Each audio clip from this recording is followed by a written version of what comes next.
suppose we kind of were.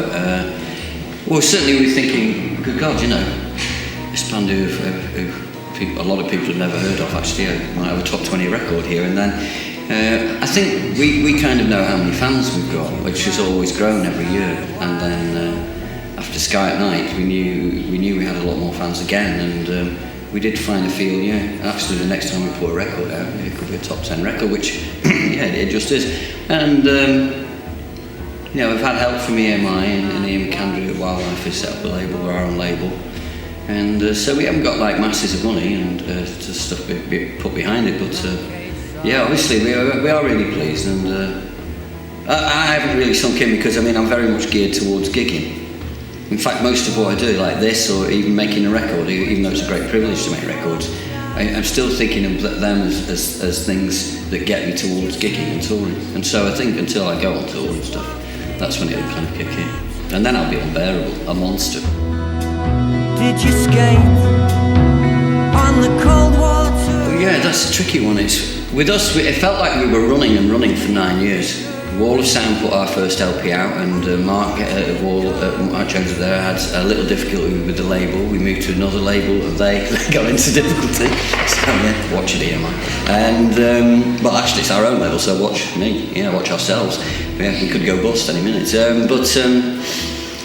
But what we were able to do was always gig, because there was a three-piece, and initially a man called Peter Hill who used to do tour managers, but now kind of fourth member of the band really in a way is Richard Knowles, who tour manages and does the sound.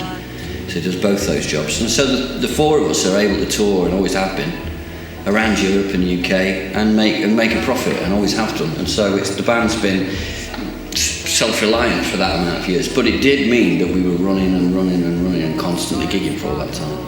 And at the end of that 9 years, we just stayed in Manchester for 1 year, and it did feel like the world, I could almost feel the world grinding to a halt and actually coming into focus.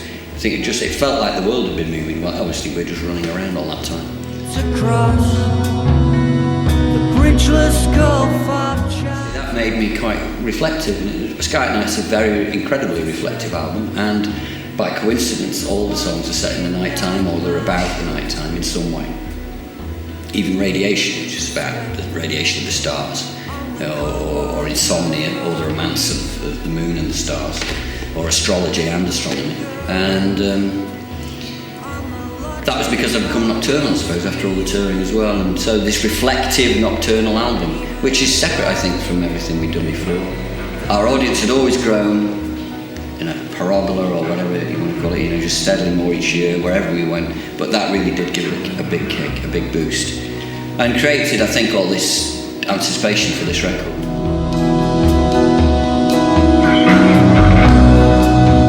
Having spent 15 years really struggling before the band, and then this gradual rise, slow rise of the band, the pressure really there wasn't any. It didn't feel like any at all, because the pressure had become it. We create internal pressure outwards, I think, because we're not going back to banging our heads against a brick wall. That's never ever going to happen. So whenever I wrote a song, we'd rehearse it the next day, record it that evening. Big gaps in between until I wrote another song, and then we'd do it like that. Rehearse in the afternoon, record it in the evening. Only allow ourselves an afternoon's rehearsal, that was it, because Andy and Peter straight on with my songs.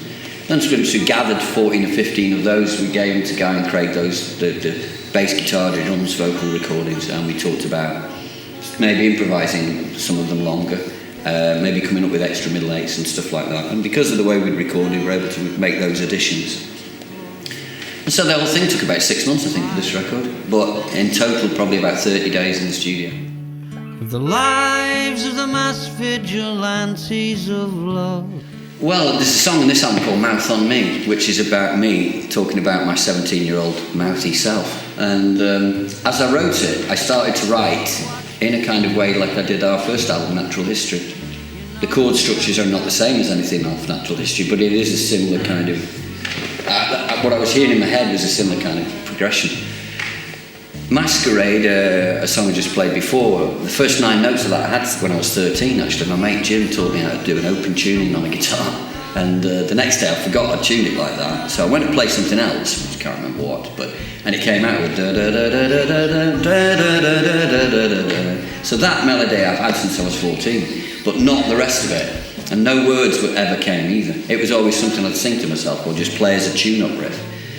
And on the way in the studio last year, I was da da da da da da da da da da da da, and the words came instantly. And by the time I got to the studio, I had pretty much the song. And Pete and I wrote the mid-late that afternoon and recorded it that evening. Yeah. And then sometimes you go for weeks. So that is very like how we did our first album. We were up in the Island Mall. Guy Garvey, 12, 13 years ago, got hold of an 8-track recorder.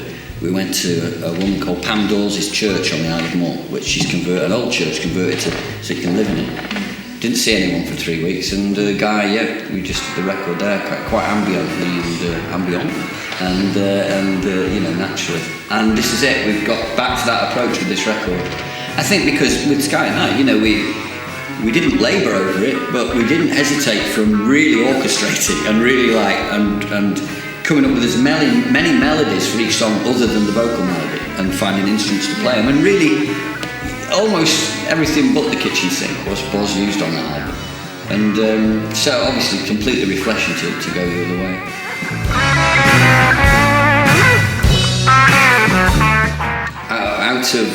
Out of nowhere, like fishing or in the stream, I don't know, is the honest answer. I sit down and play guitar every day because I just enjoy it, but I don't ever try to write when I'm doing that. And occasionally, if I try to write something, might be okay, I come up with, but not really. It's usually when I'm driving. Driving is good, and walking around. Not every time I go for a walk and get a song, that would be great. But I'll go for 3 walks today. But I know, sitting in restaurants, sitting in a pub, overhearing. It could come from what somebody says. It often comes straight away with the melody, and there's a kind of melancholic pull to most of my songs that I can't put my finger on why that is actually. Friends, I can't help but see. Music was an escape for me when I was a kid from some things, and I always kept it a secret. I didn't tell my mates at school and stuff that I played guitar. None of my friends knew that I played guitar until I was about 16. I've been playing 8 or 9 years or so now.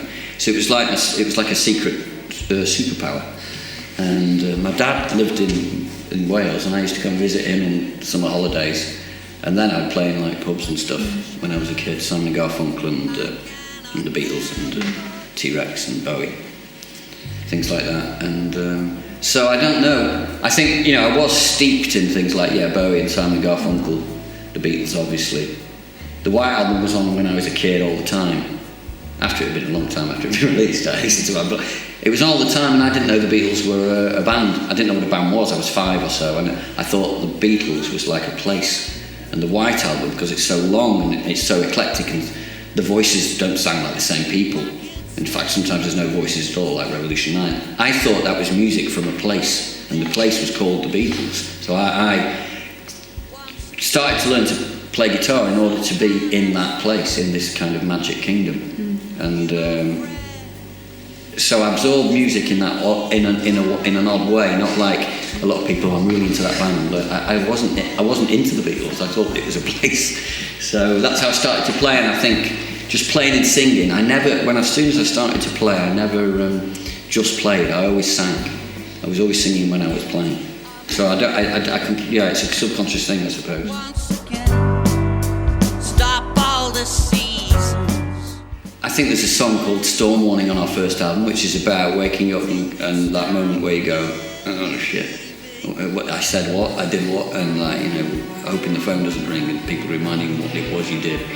And then, ringing up later, reversing the charges on people to say sorry.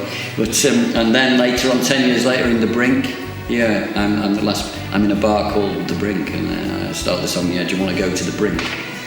Take it to the brink. There's people I know there. I think Storm Warning is about the beginning of the idea of chaos caused by late nights and doing things. And To the Brink is about the same thing, but it's about the end of it. So, yes, the same themes, certainly, but the perspective has shifted. I suppose. Yeah, To the Brink is about the end. Is about stopping it. Is about stopping. Staying up till 3 drinking because it just kind of eventually dawning on you that you have to stop. Whereas Still Morning is about kind of oh god, the first time that you really balls it up. There are other subjects in the songs other than that, but I just picked on that because you said recurrent themes. But yeah.